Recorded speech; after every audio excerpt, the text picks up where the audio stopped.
Inhlangano iOperation Dudula imkhululile uNhlanhla Lux Mohlauli emsebenzini wakhe kuyo ukuze agxile kakhulu enhlanganweni iSoweto Parliament. Lezinhlangothi zombili zizibophezele ekusebenzisaneni ukubhekana nezindaba ezithinta abokufika kuleli zwe.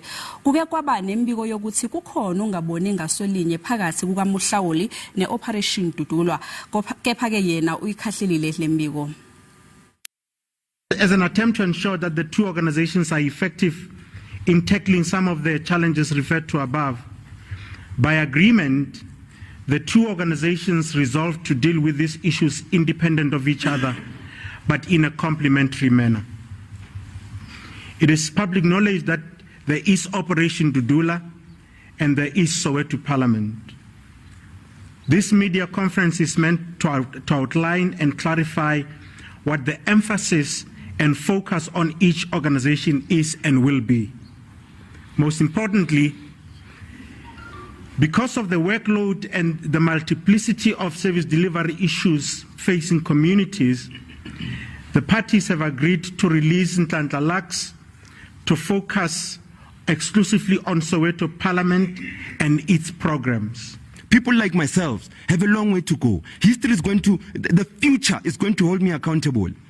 Me. So I'm not that old person that has the luxury of making a decision for a future that I know I will not be a part of.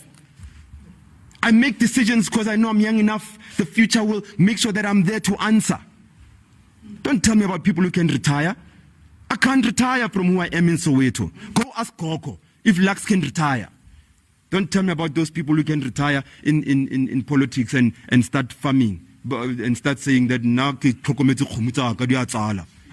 people still have problems. And I'm happy that some of these politicians respect us enough. When asked about us in public, they rather say, no, we don't know him. Is he a superstar? Is he a comedian? No. I'm happy that they'd rather play those games, Commander. Because some of us take our lives serious. We fight on a daily basis. We get shot at on a daily basis. We fight drug dealers that these political parties support. So our issues are real. Our issues are real. And why our issues real? Our issues are real because they affect the real people of this country.